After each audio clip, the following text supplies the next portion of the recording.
हाँ जी गाइस, आपका हमारे गुड नोट मैथमेटिक्स में यूट्यूब चैनल पर आपका स्वागत है। ठीक है जी। अब ये जो क्लास टीजीटी पीईटी मैथ की चल रही है, ठीक है, इसके अंदर आप मास्टर कैडर की तैयारी कर सकते हैं।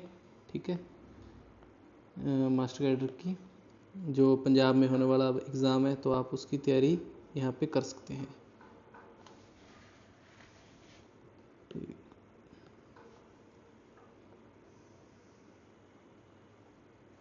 No it's good. ठीक है, तो आप टीजीटी पीईटी मैथ की तैयारी यहाँ पे कर सकते हैं। ठीक है, अब जो हमारा टॉपिक स्टार्ट हुआ है वो है नंबर थ्योरी। ये न्यू टॉपिक है, फर्स्ट पार्ट है। ठीक है जी। आज जो हम करने वाले हैं डिवीजन एल्गोरिथम और एक्सटेंडेड डिवीजन एल्गोरिथम, जीसीडी क्या होता है और यार यूक्लिड एल्गोरिथम, इसके बारे में आज हम पढ़ेंगे। ठीक है जी। ये हमारा यूट्यूब चैनल है। ठीक है, तो और ये हमारी 11th क्लास का क्लास टाइमिंग, ये 12th का, ये टीजीटी पीजीटी मैथ का, और ये हमारा कॉम्पिटिटिव एग्ज़ाम का वीडियो टाइमिंग है, तो आप इसको भी चेकआउट कर सकते हैं। ठीक है गाइज, तो अब ज़्यादा टाइम ना लेते हुए अब हम करते हैं स्टार्ट। ये जो टॉपिक है ना, इसका नाम है डिवीज़न एल्गोरिथम।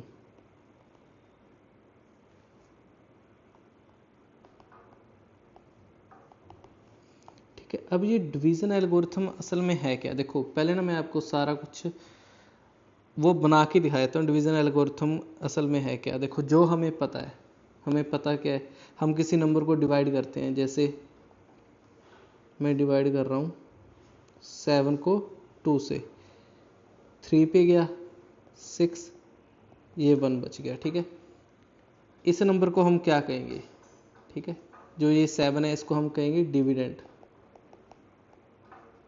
डिविडेंड इसे मैं ए से डिनोट किया करूँगा। डिविडेंड इसको मैं किससे डिनोट किया करूँगा? ए से। ये हो गया डिविडेंड, इसको डिनोट करूँगा ए से। ये हो गया डिवाइज़र। ठीक है, डिवाइज़र जो उसको डिवाइड कर रहा है, इसको किससे डिनोट किया करूँगा मैं? बी से। ऊपर वाला होता है क्वोशिएंट, इसको मैं किससे डिनोट किया करूँगा? क्यू से। और ये क्या हो गया? हमारा रिमाइंडर।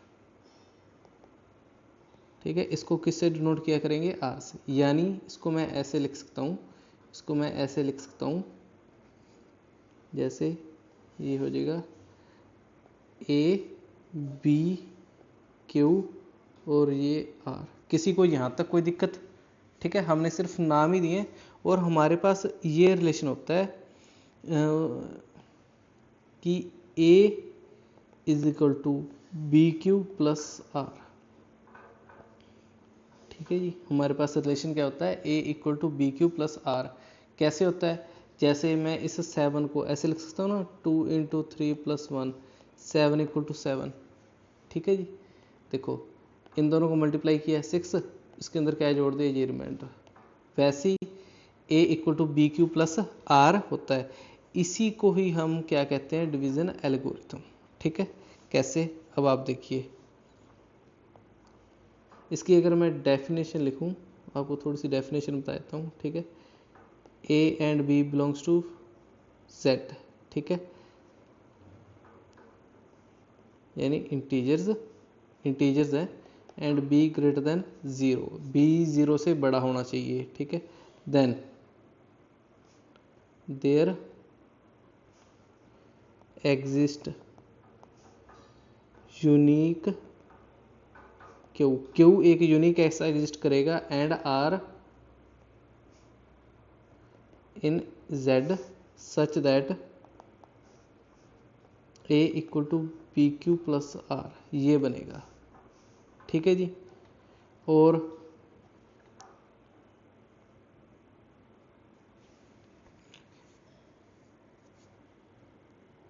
जो ये आर है ना, ये 0 से तो बड़ा होगा और बी से छोटा होगा, या ये 0 भी आ सकता है, आर 0 भी आ सकता है, या फिर आर इक्वल टू 0, यानी रिमाइंडर बची ना। ओके, पर हाँ इतना पक्का पता है, जो ये आर बनेगा, जो ये रिमाइंडर होगा, ये इस नंबर से तो छोटा ही होगा। जैसे अगर यहाँ पे 5 आया था तो मैं इसको 2 से फिर कर देता 4, यानी जो मेरे पास रिमाइंडर बचेगा वो बी से हमेशा छोटा ही रहेगा। या फिर ये 0 बच सकता है, उसकी कोई दिक्कत नहीं है। ये नंबर हमेशा हमारा क्या जाएगा? पॉजिटिव में रहना चाहिए। इतनी बात हमें समझ में आ गई, ठीक है जी। और जैसे एग्जाम्पल के 21 इक्वल टू 6 इंटू 3 प्लस 3 लिख सकते हैं, ठीक है। क्यू कितना आ गया 3 एंड आर भी कितना आ गया 3 और 0 लेस देन 3 लेस देन 6, ठीक है। 6 दिया 18, ये हो गया 18, ये प्लस 3 21, ठीक है। इसको हम क्या कहते हैं, इसको कहते हैं डिवीजन एल्गोरिथम। आई होप इसको आप बहुत अच्छी तरीके से समझ गए। तो इन्हीं के ऊपर मोल्ड करके वो करेगा। जो हमारा रिमाइंडर आया ये किससे छोटा है, देखो 0 से बड़ा है, 6 से छोटा है, बस यही चीजें हैं। अब आ जाओ आप extended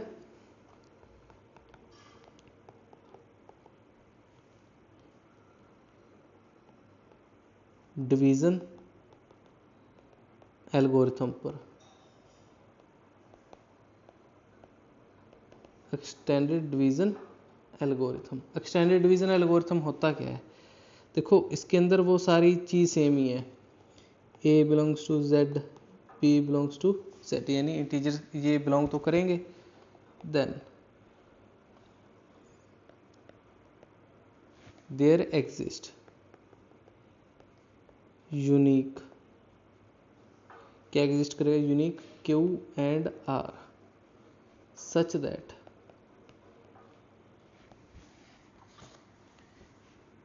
A equal to BQ plus R, ये तो हो गई। R इक्वल टू 0 या तो और 0 होगा, या फिर जो 0 है ना वो R से बड़ा होगा और मोड B से छोटा होगा। इस चीज को आप ध्यान से समझ लीजिए, ठीक है। या तो ये क्या होगा, या तो ये क्या होगा, या तो देखो पिछले और इसके अंदर फर्क क्या है, पिछले वाले के अंदर सिर्फ B था, लेकिन इस वाले के अंदर अब क्या आ गया, इस वाले के अंदर हमारे पास आ चुका है मोड, ठीक है। इस चीज का डिफरेंस है, ठीक है। यहाँ पे मोड B यानी हमेशा B क्या रहेगा पॉजिटिव, ठीक है। अब एग्जाम्पल के तौर पे, अब इसके एग्जाम्पल से आपको ज़्यादा समझ आएगा।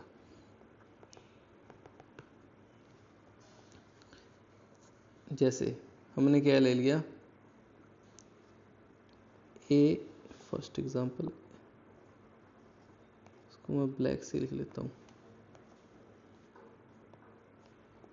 ए हमारा 4 है, बी कितना है 10, फाइंड क्यू एंड आर, ठीक है। व्हेन बी डिवाइड्स ए, ठीक है जी। देखो इसके अंदर क्या हो गया, आपको ये दिख रहा है ना, जैसे मैं 4 किससे डिवाइड कर रहा हूँ 10 से, तो यहाँ पे क्या आएगा, तो इसको हम कैसे लिखेंगे, बहुत इजी है। देखो जो 4 है is equal to 10 into 0 plus R हो गया। यहाँ पे क्यू कितना है 0 एंड आर कितना है 4, बस यही तो चीज़ थी। आपको समझ आया, इसको हम ऐसे भी लिख सकते हैं, ठीक है गाइज, इतना आपको समझ आया। चलो अब हम देखते हैं इससे आगे सेकंड एग्जांपल। सेकंड एग्जांपल के अंदर हमें ए तो दे दिया 15, बी कितना दे दिया -2, ठीक है। Then find q and r if b divides a, जब बी किसको डिवाइड करेगा, ए को डिवाइड करेगा। तो इसका सोल्यूशन क्या आएगा, अब देखिए इसको अगर मैं लिख के दिखाऊं तो इसका मतलब ये है, अंदर 15 है, बाहर -2 है। आपने ये पहले नहीं देखा होगा, बाहर कितना है -2। तो एक मिनट, ये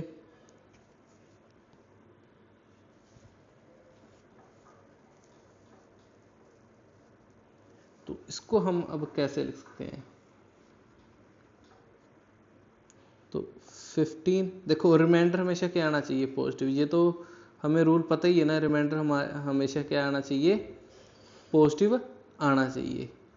तो इसके लिए हम क्या करें, तो 15 को ऐसे लिख सकता हूँ, -2 इंटू -7 + 1। कैसे, -7 से मल्टीप्लाई किया, टोटल आ गया 14, रिमाइंडर क्या आ गया 1। ये है ना जो रिमाइंडर, ये ऑलवेज पॉजिटिव है। ये जो रिमाइंडर है ना, ऑलवेज पॉजिटिव, ये जो रिमाइंडर है, ठीक है, ये जो रिमाइंडर है ये हमेशा क्या होना चाहिए, पॉजिटिव ही होना चाहिए। यही इसकी एक की है जो आपको याद रखनी है। देखो हमने यहाँ पे भी तो ये बताया था ना, जो ये आर है ये 0 से बड़ा होगा और मोड बी से छोटा होगा। बी के ऊपर कोई फर्क नहीं है, वो पॉजिटिव आ रहा है नेगेटिव आ रहा है, कोई दिक्कत नहीं है। बस ये हमारे पास क्या आना चाहिए, ये पॉजिटिव आना चाहिए। आई होप आप इस चीज़ को समझ गए होंगे। थर्ड क्वेश्चन एक और करते हैं, नहीं आया तो अब आ जाएगा समझ। ए कितना है, -15, बी कितना है, -2। अब करके देखना इसको, वही है फाइंड निकालना है। तो हमारे पास क्या आ जाएगा, देखो -15 = -2 इंटू 8 + 1। आई बात समझ में। अगर इसको मैं ऐसे लिख के दिखाऊं तो यहाँ पे -15 है, तो यहाँ पे -2 है, मैंने 8 से मल्टीप्लाई कर दिया, तो ये कितना हो गया, ये हो गया 16 -16। तो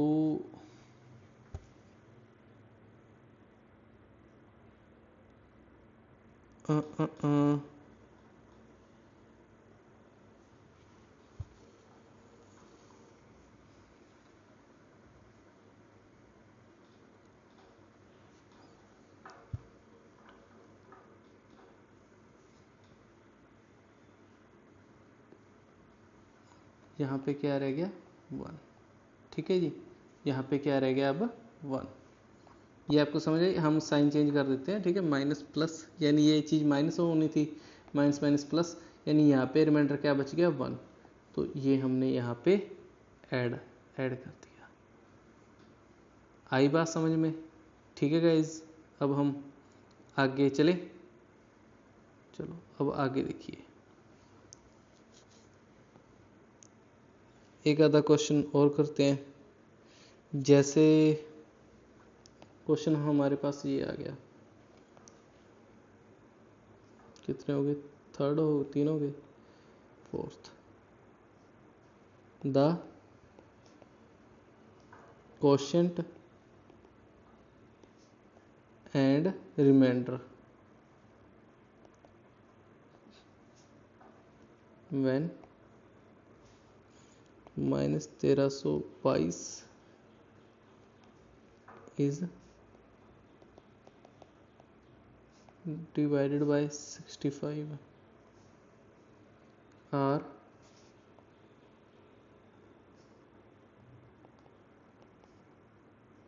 respectively। तो इसका क्या मतलब है भाई, अब आप निकालो। देखो पहले तो क्वेश्चन पढ़ो, हमें क्या कह रखा है, क्वोशिएंट एंड रिमाइंडर हमें फाइंड आउट करना है। कब, जब इसको हम किससे डिवाइड कर देंगे, इसको हम किससे डिवाइड करेंगे, इसको हमने डिवाइड कर दिया 65 से, ठीक है, इज डिवाइडेड बाय 65, इसको हमने 65 से डिवाइड करना है। तो हमारा क्वोशिएंट एंड रिमाइंडर क्या आएगा। तो ऐसे क्वेश्चनों को हम कैसे करेंगे,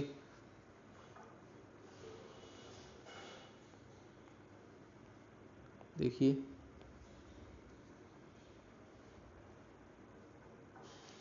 सॉल्यूशन इजी ही है, कोई इतना मुश्किल नहीं है, बस समझ आना चाहिए, इसीलिए मैं थोड़ा सा धीरे धीरे करवा रहा हूँ। इसको 65 से डिवाइड कर दीजिए, ये जाएगा -21 पर। जैसे सिंपल करते हैं 65, तो आंसर क्या आ गया 43। बस हमें ये याद होना चाहिए, ये ऑलवेज पॉजिटिव आएगा। तो हमारे पास क्वोशिएंट कितना आ गया, क्वोशिएंट आ गया 21, रिमाइंडर कितना आ गया 43। बस हो गया भाई क्वेश्चन, ठीक है जी, हमें ये चीज़ समझ आ गई। चलो अब इसके बाद आगे,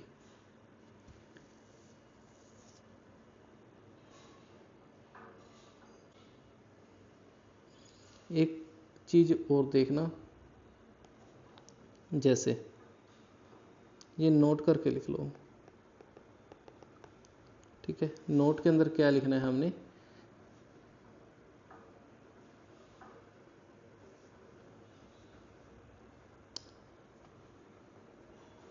जैसे मैंने ये लिख दिया 4 डिवाइड्स 28, इसका मतलब क्या है 4 डिवाइड्स 28, इस सिंबल को ध्यान से देखना भाई। इसका मतलब ये है कि 28 को 4 से डिवाइड करेंगे, ठीक है। इसका मीनिंग क्या है, 4 डिवाइड्स 28, 4 डिवाइड्स 28, ठीक है। इसको हम, इसका मतलब ये होता है, कई क्या करते हैं इसको 4/28 लिखते हैं, भाई वो नहीं है, ये नहीं है, सिर्फ एक यही है जो सही है। ओके, चलो अब देखते हैं हम जीसीडी। अब जो हमारा टॉपिक है ये है हमारा टॉपिक अब greatest common divisor. Greatest common divisor जिसे हम किसके नाम से जानते हैं, जीसीडी के नाम से जानते हैं। देखो अब है क्या, जैसे फर्स्ट क्वेश्चन ही देखो, ए कितना है 24, बी कितना है 20, देन जीसीडी हमें फाइंड करना है 24 और 20 का। किसका, 24 और 20 का हमें क्या फाइंड आउट करना है, जीसीडी। तो हम इसको कैसे करेंगे, देखिए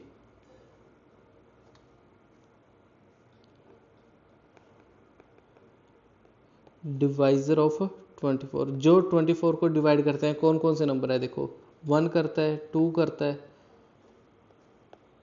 कौन कौन से नंबर डिवाइड करते हैं, 1 2 3 4 6 8 12 24, ये किसको डिवाइड करते हैं, 24 को। और कौन से करते हैं, -1 -2 -3 -4 -6 -8 -12 -24, ये सारे नंबर किसको डिवाइड करते हैं, हमारे 24 को। और डिवाइजर्स 20 के कौन कौन से डिवाइजर हैं, जो 20 को डिवाइड कर रहे हैं, +-1 +-2 +-4 +-5 +-10 और +-20, ये चीज़ें हैं। देखो मैंने इस सारी को ना बस जैसे प्लस माइनस यहीं पे लगा दिया, अलग अलग लिखने की जगह। अब देखो ग्रेटेस्ट कौन सा है, ठीक है, जीसीडी किसका, 24 और 20 का। सबसे बड़ा नंबर जो दोनों में कॉमन है, सबसे बड़ा नंबर जो दोनों में कॉमन है वो क्या है, ये 4 वाला। 4 के अंदर एक तो -4 है एंड 4 है, इनमें से बड़ा 4, यानी जीसीडी कितना आया, 4, यही आंसर होता है। आई बात समझ, जीसीडी होता क्या है। सेकंड देखिए, हमें जीसीडी निकालना है किसका, -2 और 0 का। जीसीडी -2 और 0 का। डिवाइजर्स ऑफ -2 को कौन कौन से डिवाइड करेगा नंबर, +-1 और +-2। डिवाइजर्स ऑफ 0, जो 0 को डिवाइड करते हैं, ये सारे नंबर हो गए ना, +-1 +-2 +-3 अप टू सो ऑन। तो इसका जीसीडी क्या आ गया, -2 और 0 का 2 आ गया, ठीक है। थर्ड,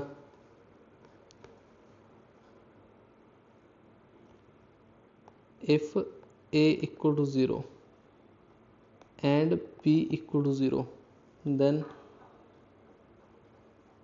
जीसीडी a, b का, इसका क्या आएगा, इसका जीसीडी क्या आएगा। तो डिवाइजर्स ऑफ 0 को कौन कौन से नंबर डिवाइड कर रहे हैं, +-1 +-2 +-3 up to so on. Divisors of 0, अब b वाले 0 के +-1 +-2 +-3 अप टू सो ऑन। इसका मतलब जो GCD है वो 0 0 का क्या है, डज नॉट एग्जिस्ट। क्यों? क्योंकि कोई बड़ा नंबर अपने को मिलेगा ही नहीं, जैसे 3 है, उसके बाद 4 है, फिर 5 है, इनफाइनाइट है भाई, यानी वो उसका 0 0 का हमारा GCD एग्जिस्ट करता ही नहीं। आई होप आपको ये बात समझ में आ गई होगी। और क्या होता है, कुछ इसकी प्रॉपर्टीज होती हैं, इसकी कुछ प्रॉपर्टीज ऑफ GCD। देखिए फर्स्ट ये क्या कह रहा है, GCD है ना, GCD किसका, A, B का, या फिर GCD -A, B का, या फिर GCD A, -B का, या फिर GCD -A -B का। ये सब बराबर होते हैं, ठीक है। इन सब की वैल्यू क्या आती है, सेम आती है, इक्वल होते हैं, ठीक है। तो फिर इतने छोटे को मैं नीचे क्या लिखूंगा, यहीं पे एडजस्ट कर देते हैं।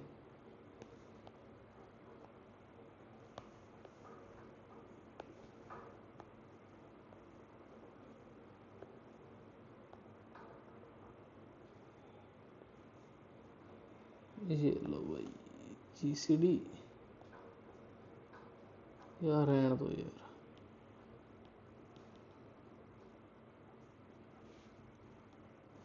ठीक है, इन सारों का GCD क्या आता है, बराबर ही आता है। सेकंड पॉइंट क्या है, जो ये GCD है ना किसका, A और 0 का, ये मोड ऑफ A ही आता है, ठीक है, और A नॉट इक्वल टू 0 होता है। थर्ड, ये जो GCD है ना of A and B is always positive, ये हमेशा क्या होगा, पॉजिटिव ही आएगा। इतनी बातें आपको समझ में आ रही हैं। चलो अब हम देखते हैं आगे।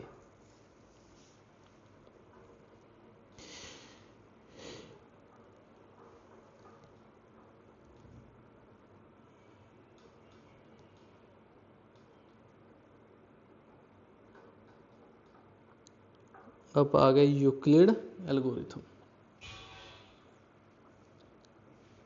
अब आ गया हमारा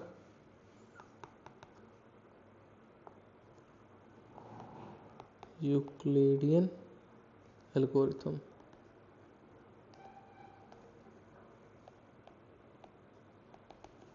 Euclidean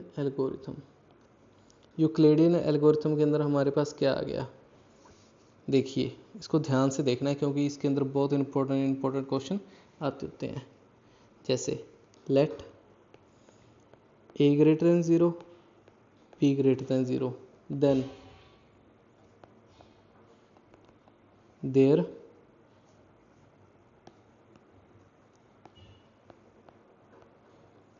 there exist Q and R in integer। Z किसके लिए शो होता है, इंटीजर के लिए, such that A equal to BQ plus R, ठीक है। R इक्वल टू 0 होता है और 0 लेसन R लेसन B होगा।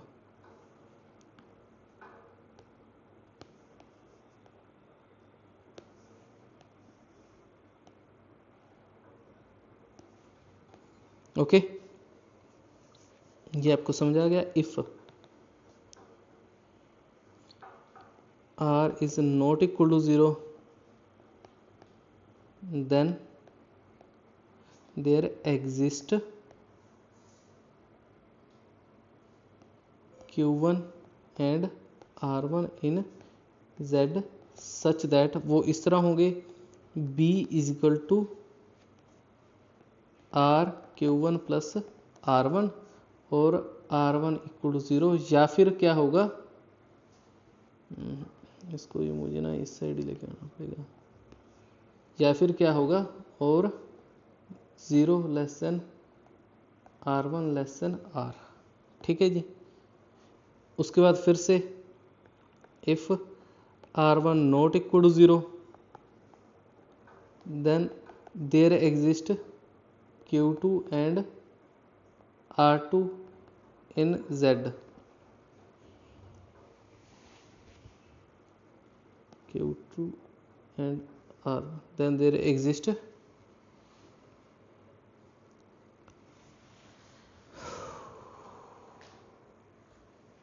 Q2 and R2 in Z such that किस तरह होंगे वो, R इक्वल टू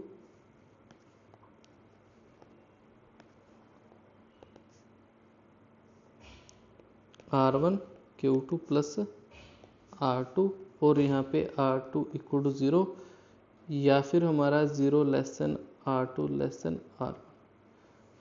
ठीक है। अभी मैं आप ये मान के चल रहा हूँ कि आपको कुछ भी समझ में नहीं आ रहा, ये हमने लिख क्या दिया, हो क्या गया, then there exist Q and R। मुझे पता है आपको अभी इतना समझ में नहीं आ रहा होगा, कोई दिक्कत नहीं है इसके अंदर, अभी तक कोई भी प्रॉब्लम नहीं है। अगर आपको कुछ भी नहीं समझ में आया ना तो भी हमें कोई प्रॉब्लम नहीं है। ठीक है जी। क्योंकि जो भी है अभी कर रहे हैं आपको समझ में आने लग जाएगा। ठीक है, जो भी है हम कर रहे हैं तो वो अभी आपको समझ में आने लग जाएगा। कि मैं 2 क्यों हटा देता हूँ, then there exist Q2 and R2 in Z।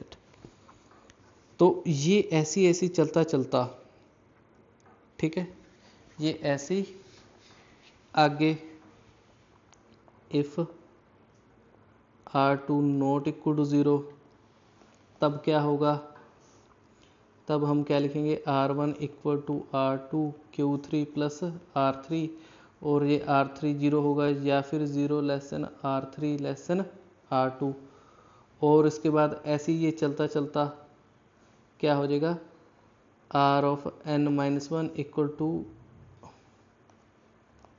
ये लिख दो, R of n-1 equal to R of n-2 equal to R of n-1 Qn and Rn। और R ऑफ n-1 किसके बराबर हो जाएगा, R of n Qn plus 1 plus 0। तो GCD किसका, Rn और 0 का क्या हो जाएगा, Rn। अभी तक देखो मैं ये सोच रहा हूँ कि आपको कुछ भी पल्ले नहीं पड़ा तो भी कोई दिक्कत नहीं है, असली बात अब से स्टार्ट होगी। ठीक है, आपको इसका कैसे समझाएंगे, एग्जाम्पल के ज़रिए। हमारे पास क्या है, A कितना है 18, B कितना है 4। तो इसको समझिए, 18 को मैं ऐसे लिख सकता हूँ 4 × 4 + 2, किसी को कोई दिक्कत। ठीक है, और अब जो ये वाला 4 है ना, इसको मैं यहाँ पे लिख दूंगा। तो ये वाला 4 कितना आ गया, 2 × 2 + 0। तो और इस 2 को मैं यहाँ पे ले आता हूँ। ठीक है, एक तो ऐसे लिख सकते हैं, और क्या लिख सकते हैं, ये हो गया फर्स्ट एग्जांपल। सेकंड, A कितना है 64 और B कितना है 40। अब इसके अंदर देखना आप, 64 को मैं क्या लिखूंगा, 64 इक्वल टू 40 × 1 + 24।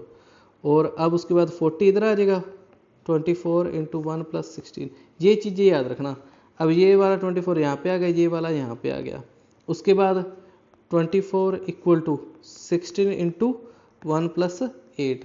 और इसके बाद क्या आ जाएगा, 16 इक्वल टू 8 × 2 + 0। जब यहाँ पे 0 आ गया वहाँ पे आगे ख़त्म हो जाएगा। जो ये GCD होगा, इस नंबर को हम क्या कह देंगे, GCD।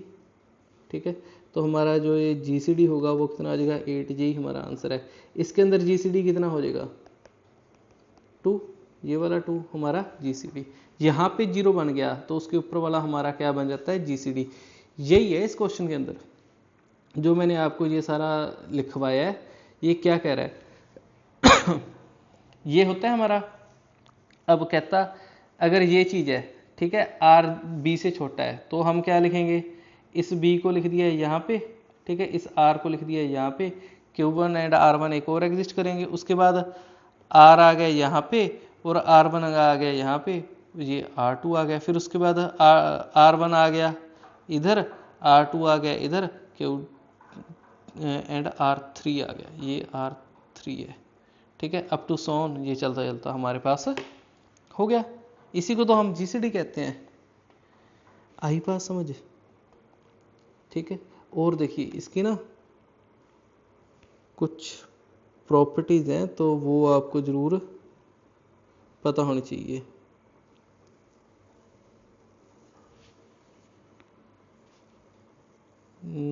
अगर मैं ये लिखता हूँ, नोट करके लिखना है, ये हमने, ये हमारा नोट है। नोट है क्या, जैसे A equal to B Q plus R, ये है, ठीक है। अगर A equal to B Q plus R है तब पहली चीज ये जो अगर मैं कहूँ GCD किसका किसका GCD A और B का किसके बराबर होगा, GCD B और R के, इनका GCD बराबर होगा, ठीक है। देखो किसका किसका A और B का GCD B और R के GCD के बराबर होगा, ये हमारी क्या है, फर्स्ट प्रॉपर्टी किसकी, GCD की, ठीक है। और जैसे हमने ये लिखा था,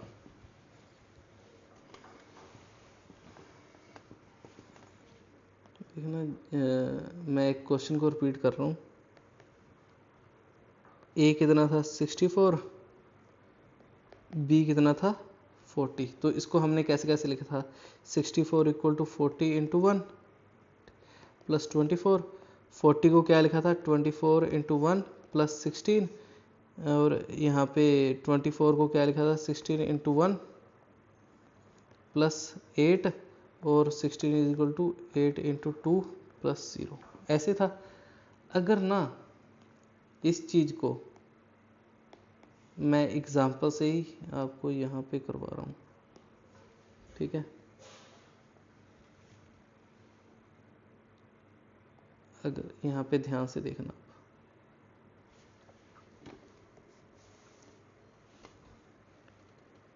A equal to B Q plus R दिया हुआ है, B क्या आ जाएगा R into Q one plus R1, R equal to R1 Q2 plus R2, फिर उसके बाद क्या आता है, अप टू सोन चलता चलता Rn माइनस 1 या Rn माइनस 1 या Rn माइनस 2, ये क्या हो जाएगा Rn माइनस 1, ठीक है, Qn प्लस Rn, और Rn माइनस 1 क्या हो जाएगा Rn Qn प्लस 1 प्लस 0, ठीक है।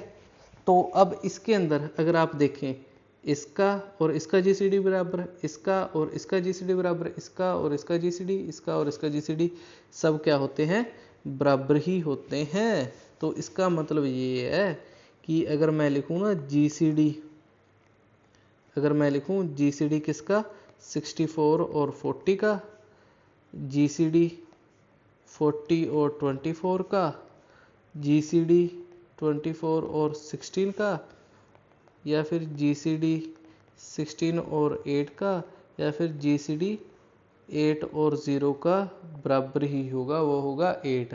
अगर इसको मैं उस फॉर्म में लिखता हूँ तो वो क्या होगा, GCD A, B का बराबर होगा GCD B, R का बराबर होगा GCD R, R1 का। ये कहाँ तक चलता जाएगा, ये चलता जाएगा GCD Rn माइनस 1 से Rn का, और इसका GCD 0 का आ जाएगा Rn, ठीक है। चाहे ऐसे लिख लो चाहे ऐसे लिख लो, इससे आप समझ लेना और इससे आप प्रॉपर्टी याद रख लेना। सिंपल सी प्रॉपर्टी होती है, इसका और इसका जीसीडी सेम ही होता है। आपको ये बात समझ में आ गई होगी, आई होप सो। इसके अंदर आपको कोई दिक्कत नहीं होगी। ठीक है गाइज, तो अभी हमने यूक्लिड लेम्मा का कुछ थोड़ा सा पोर्शन पढ़ा है। ठीक है, अब यूक्लिड लेम्मा के अंदर अब हमारा और क्या होता है, अब ना हमें सॉल्व करनी है इक्वेशन। अब हमें इक्वेशंस सॉल्व करनी है। हमें एक इक्वेशन दी हुई है और हमें उसे सॉल्व करना है। देखिए वो है क्या चीज़।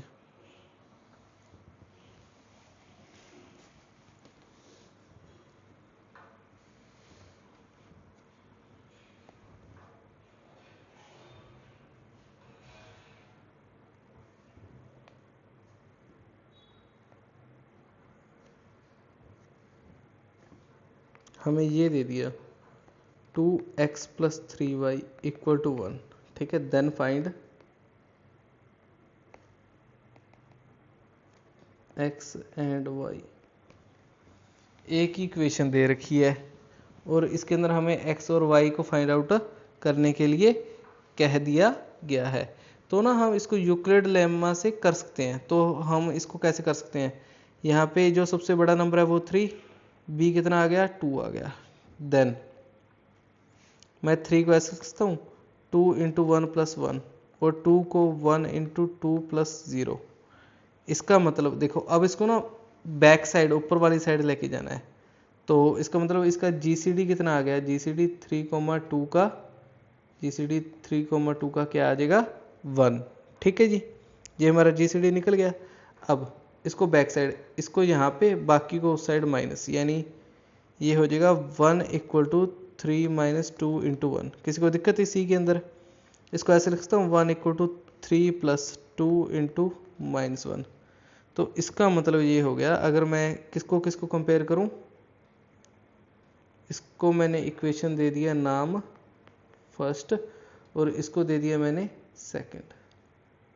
अब मैं क्या लिखूं, फ्रॉम फर्स्ट एंड सेकंड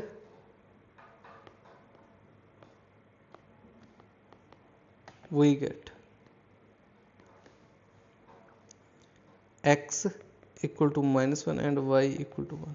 ये रिक्वायर्ड सोल्यूशन है। अब कहेंगे कि दो वेरिएबल सिंगल इक्वेशन हम नहीं सॉल्व कर सकते, यूक्लिड के अंदर हम कर सकते हैं। ठीक है, यानी एक सॉल्यूशन हमें उसका मिल सकता है। एक सॉल्यूशन ही चाहिए ना, वो तो हम यूक्लिड से निकाल ही सकते हैं। तो हमारे पास आ गया a की जगह पे -1, b की जगह पे 1। आपको ये बात समझ में आ गई होगी। ठीक है जी,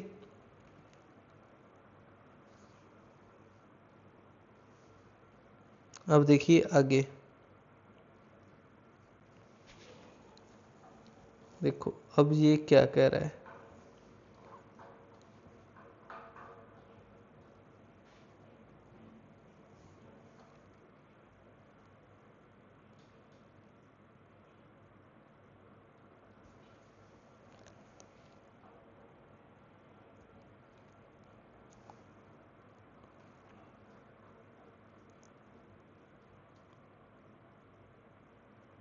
अब मैं आपको लीनियर सॉल्यूशन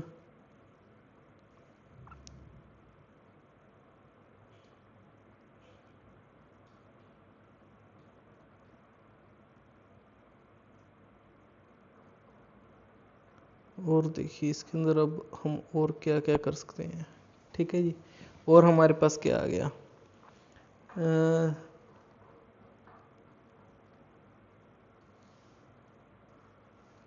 मैं आपको सिर्फ एग्जांपल ही ज़्यादा करवाना चाहता हूँ ताकि आपका दिमाग ओपन हो सके सही तरीके से, तो आपको चीज़ें पता चल जाए ये है क्या चीज़।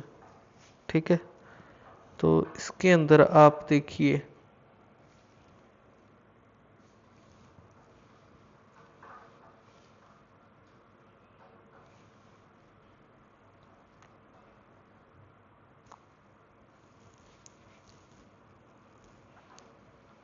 देखिए कितने नोट हो गए थे? ये तो हमने सिंगल लाइन वाला इक्वेशन भी हमने कर लिया। इसके बाद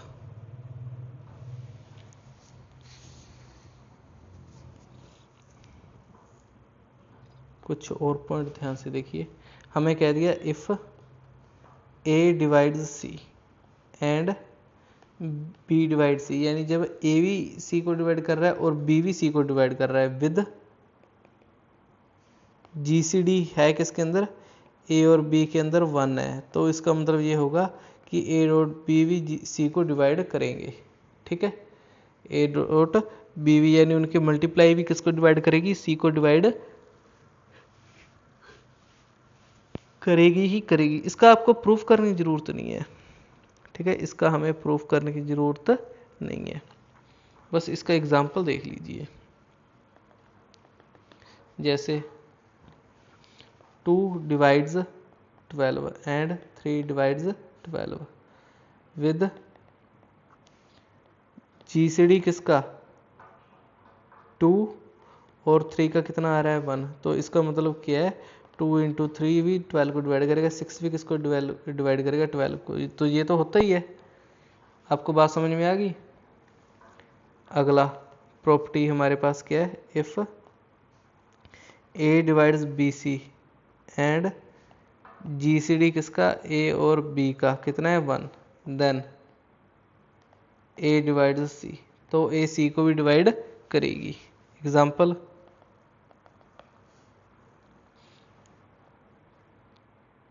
मैंने ले लिया एग्जाम्पल 3 डिवाइड्स 2 इंटू 6 और जीसीडी किसका 3 और 2 का कितना है 1, देन देखो हमें यही कहा गया ना, हमें यही कहा गया है क्या, अगर ए डिवाइड कर रहा है बीसी को यानी बीसी डिवाइड बाय ए है, और है क्या ए और बी का जीसीडी कितना है 1, तो ए किसको भी डिवाइड करेगी सी को भी, तो वही चीज़ यहाँ पे है। ठीक है, वही चीज़ यहाँ पे हमने रख दी। यहाँ पे हमने क्या रखा कि ये जो नंबर हो गया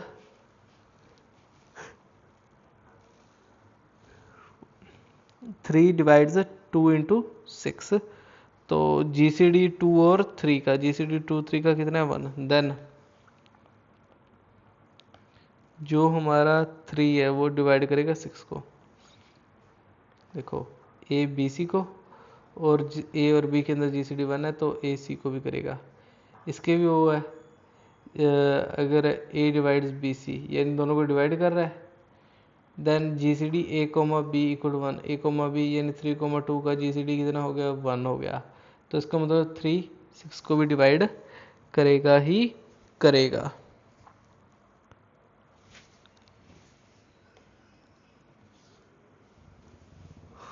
आपको इतना समझ आ गया।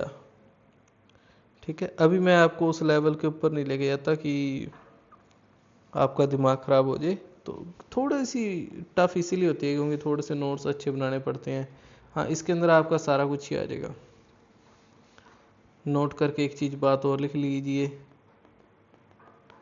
ठीक है, ये नोट ही चल रहा था यार, मुझे नंबर नहीं याद तो मैं नंबर देख के लिख देता हूँ। यूक्लिड के हमारे नोट्स कहाँ तक हो गए थे जो हमने नोट करना था, नोट ये 1 ये 2, ये चलो इसको नोट 3 कह लो, आपको सॉल्व करना आ गया। ठीक है, ये कौन सा नोट 4 हो गया। ठीक है, ये नोट कौन सा हो गया 5, और ये नोट कौन सा हो गया 6, अब 6th नोट। ठीक है, ये क्या कह रहा है, if d equal to g c d a comma b, then ठीक है g c d a divide by b and b divide by d भी कितना होगा 1 होगा। ठीक है, जी सी डी इसका भी कितना होगा 1 ही होगा जब हम उसको डिवाइड करेंगे।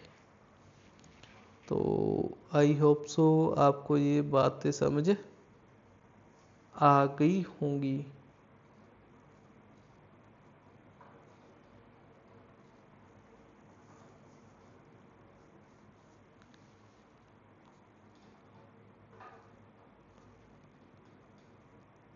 एक क्वेश्चन चलो आप और कर लेते हैं। देखो इसके अंदर है क्या, जो ये GCD है, D GCD है A, B का कोई भी नंबर है उसका D GCD है, D नंबर आ गया तो A/D और B/D हमेशा उसका आंसर कितना आएगा 1, क्योंकि जो कॉमन फैक्टर है वो तो कट ही गए ना। जो एक क्वेश्चन है,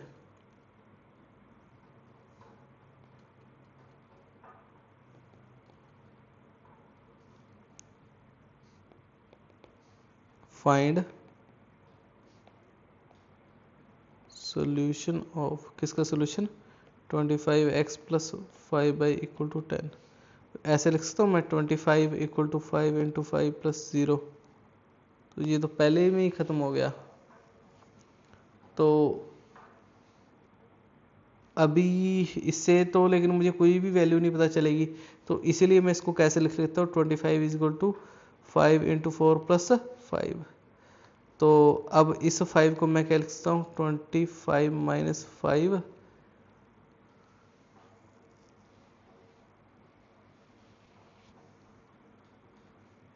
× 4।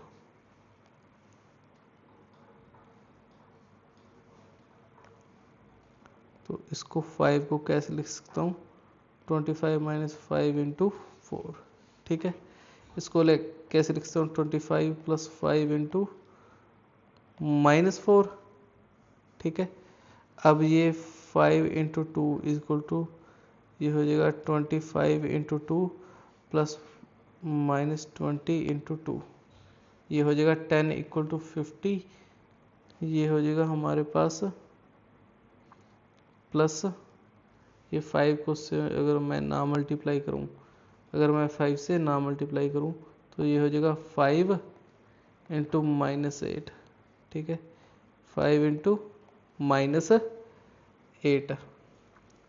तो हमें क्या मिल जाएगा, या इसको मैं मल्टीप्लाई ना करूं, ये हो जाएगा 25 × 2, तो मेरे पास a कितना, x कितना आ गया 25, y कितना आ गया -8। देखो हमें GCD 1 भी दे रखा था ना, पहले हमारे पास ये था, इस पे नहीं हमने ख़त्म करना, हम इसके ऊपर वाले स्टेप पे आ गए 25 = 5 × 4 + 5।